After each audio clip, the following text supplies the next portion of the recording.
Ele reina, Ele é Deus e Senhor. O Senhor esteja convosco. Proclamação do Evangelho de Jesus Cristo, segundo João.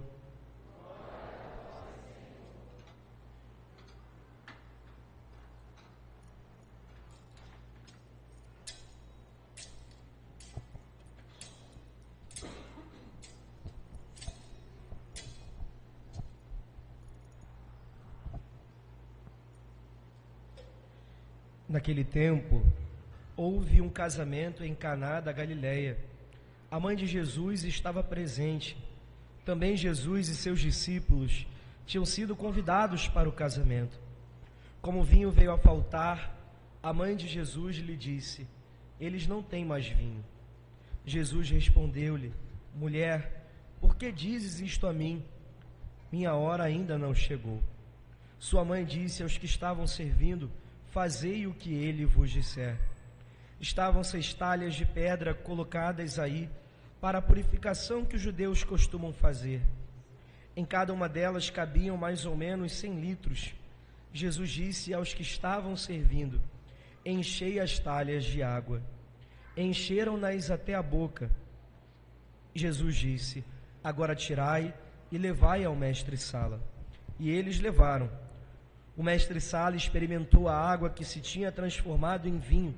Ele não sabia de onde vinha, mas os que estavam servindo sabiam, pois eram eles que tinham tirado a água. O mestre-sala então chamou o noivo e lhe disse: todo mundo serve o vinho melhor, e quando os convidados já estão embriagados, serve o vinho menos bom. Mas tu guardaste o vinho melhor até agora. Este foi o início dos sinais de Jesus. Ele o realizou em Caná da Galileia e manifestou a sua glória, e seus discípulos creram nele. Palavra da salvação.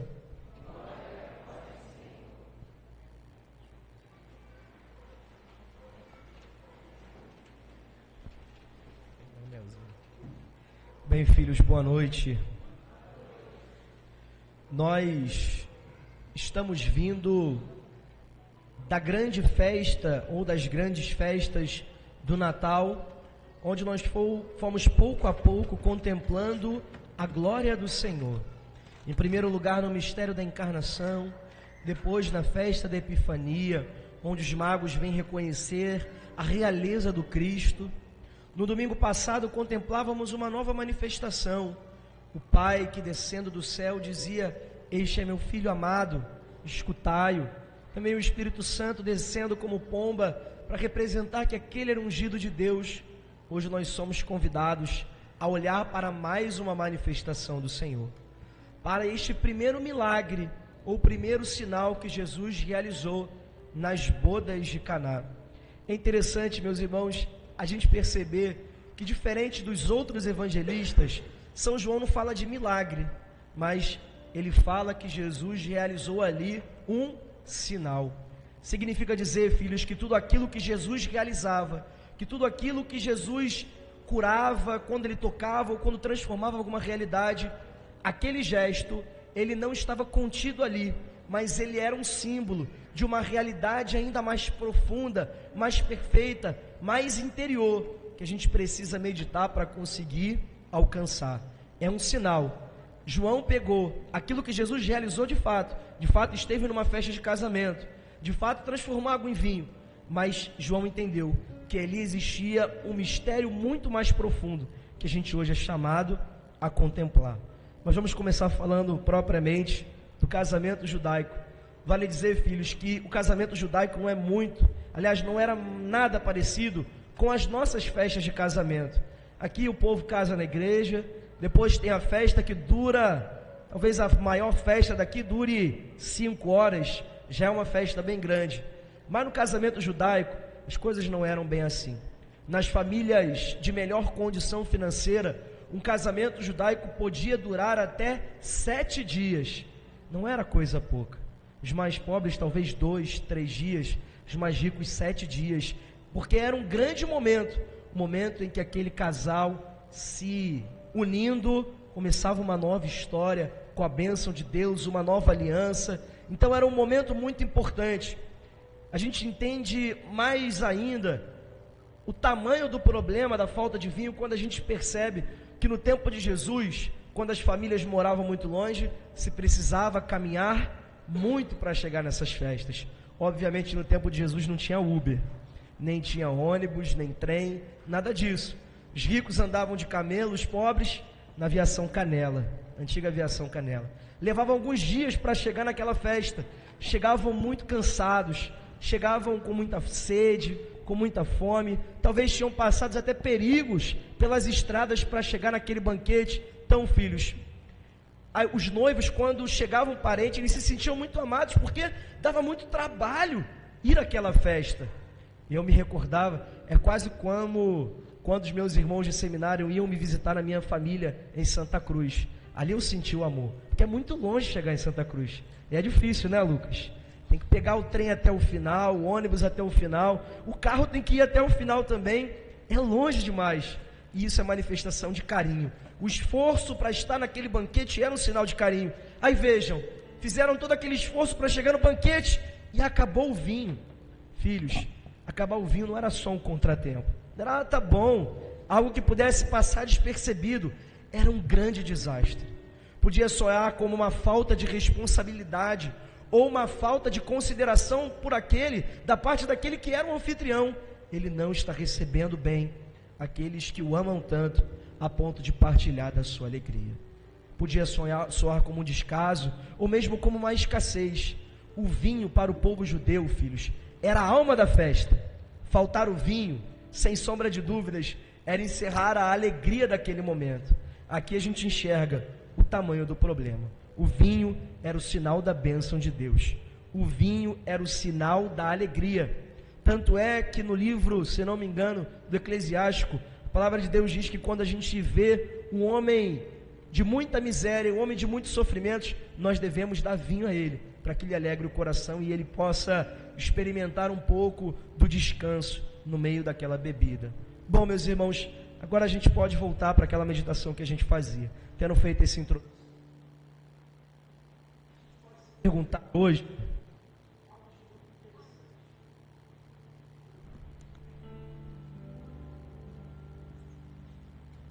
Nota paróquia, quando o microfone começava a falhar, eu dizia que era o Espírito Santo mandando eu calar a boca. Mas ainda vou falar bastante. Fiquem muito tranquilos. Podemos pensar, filhos, por que Jesus realiza esse sinal específico? Ele podia escolher como primeiro sinal, como mais importante, aquele que abriria o seu ministério. Ele podia ter escolhido muitos sinais. Já pararam para pensar nisso? Jesus é aquele que veio curar nossas enfermidades, diz o livro do profeta Isaías. Ele podia ter escolhido como primeiro sinal a cura de alguém. Curar alguém que era paralítico, curar um cego, restituir a voz a um homem que era mudo. Podia realizar muitos sinais, mas não foi isso que ele escolheu. Diz a palavra também que Jesus veio para nos tirar das mãos do demônio. A gente ouvia isso no domingo passado. Ele podia ter escolhido também como primeiro sinal curar um homem que estava possesso. Jesus, como aquele também que venceria a morte, podia ter escolhido como primeiro sinal ressuscitar um homem, como fez como Lázaro. Mas não foi esse sinal que Jesus escolheu. E aqui existe um mistério muito profundo, filhos. Não foi por acaso. São João não colocou como primeiro sinal do Senhor um milagre realizado, que a gente pode dizer que é um milagre até pequeno. Comparado a todo o povo de Israel, Jesus simplesmente consertou uma pequena festa de alguns convidados. Existe um mistério muito mais profundo que nós somos chamados a contemplar. Vamos aos poucos contemplando. Em primeiro lugar, o padre quer chamar a atenção para a imagem das talhas, filhos. As talhas vazias, elas são a imagem da antiga religiosidade de Israel. Essa religiosidade antiga, exterior, ela não poderia nos elevar a essa comunhão íntima com o Senhor. Ela não poderia nos fazer gozar da alegria do encontro com Deus. Eram, sem sombra de dúvida, a imagem de uma fé estéril, incapaz de provocar no coração do homem esse encontro verdadeiro com o Senhor. O Israel antigo, o Israel infiel, o Israel que honrava o Senhor com os lábios, mas que o coração estava bem distante de Deus, é a imagem desse casamento sem vinho. É a imagem de uma aliança que é vivida simplesmente porque precisa ser vivida, mas que não tem amor, que não tem alegria. É simplesmente uma união exterior. Mas aí nós vemos, filhos, Jesus entrando no meio dessa história. Só Ele poderia conceder a Israel deste vinho novo, vinho que foi dado, e nós vemos hoje no Evangelho, em abundância. E a abundância do vinho novo dado por Cristo, 6 talhas cheias, cada uma com mais ou menos 100 litros, 600 litros de vinho, era muita coisa mesmo para o povo de Israel. Filhos, é o sinal da abundância do tempo messiânico. Esse sinal que Jesus realizou manifesta que ali começava a festa de Deus com o seu povo. Deus está presente, chegou na pessoa de Cristo a plenitude dos tempos. Para que a gente entenda bem o que o Cristo está cumprindo nas bodas de Caná, se vocês quiserem até anotar para depois ler em casa, no capítulo 25 do profeta Isaías, nós vemos o profeta falar do tempo messiânico como ou inaugurado a partir de um banquete. E aí no título do capítulo está o banquete divino. Nesse momento em que o Messias viria e reuniria todas as nações em si, esse Messias nos daria carnes gordas e um vinho novo, um vinho delicado, um vinho apurado, um vinho fino, meus irmãos. E esse vinho, esse banquete, ele seria o sinal da alegria. Lá no livro de Isaías diz que naquele banquete Deus enxugaria as lágrimas de todos aqueles que participassem dele. Ali o opróbrio, o pecado do povo seria apagado, perdoado, e se iniciaria um tempo novo de salvação. Jesus está cumprindo esse banquete nas bodas de Caná, filhos. Chegou o tempo do banquete. Chegou o tempo de beber daquele vinho que nos daria a vida nova, que nos faria provar desse perdão, dessa nova alegria, desse tempo de salvação. Mas vejam, quando Nossa Senhora chega até Jesus dizendo, eles não têm mais vinho, a melhor tradução seria, Jesus dizendo para Nossa Senhora, o que a gente tem a ver com isso? Eu não sou noivo, você não é noivo. E Jesus complementa dizendo, a minha hora não chegou. No Evangelho de São João, tudo é muito simbólico, filhos. Se a gente pega o capítulo 13 de São João, a partir do capítulo 13 está lá em cima, ó, livro da hora. Hora no Evangelho de São João simboliza o momento em que o Cristo manifestaria a sua glória verdadeiramente a todo mundo. O momento da sua morte e ressurreição. Mãe, eu sei que a senhora está pedindo, mas ainda não chegou a hora em que eu daria ao povo o meu próprio sangue, o vinho da alegria, o vinho da salvação. A minha hora ainda não chegou. O momento em que se concluiria a nova e eterna aliança, nesse vinho novo no sangue de Cristo, dado para a remissão dos pecados. Mas a pedido da boa mãe de Deus, Jesus antecipa a alegria da salvação naquela festa. Ele nos deixa já entrever o mistério do seu amor. E veja, meus irmãos, mais uma vez, evocando o Natal, nós já vimos o Senhor como Deus encarnado, este é meu Filho amado. Nós já vemos o Senhor como o Rei dos Reis, adorado pelos magos. Hoje nós o vemos como noivo. Noivo que vem selar conosco uma aliança de amor. E é isso que a gente lia no capítulo 62 do profeta Isaías na primeira leitura. Serás uma coroa de glória nas mãos do Senhor. Não mais te chamarão abandonada. O povo de Israel se sentia assim. Não mais será chamada deserta, algo sem fruto, algo infértil. Mas o teu nome será minha predileta. A tua terra será bem casada. Assim como o jovem desposa a donzela, como teus filhos também te desposam. Como a noiva é a alegria do noivo, tu serás a alegria do teu Deus. Meus irmãos, nosso Senhor é aquele que vem para ser o noivo, o nosso noivo, e que nos convida a participar desse banquete. De modo especial, esse banquete, ele é realizado no que nós estamos celebrando hoje aqui, a Santa Eucaristia.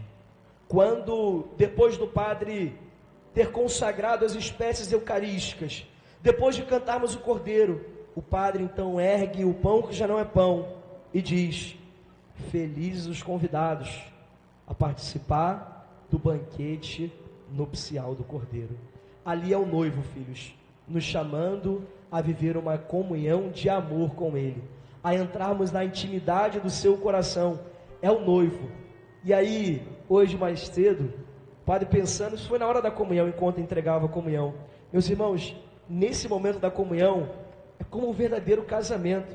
O noivo está aqui na frente do altar e o povo vem vindo, tal como noiva, vinda ao encontro do esposo, para se unirem ali, serem uma só realidade, vivendo na intimidade do Senhor.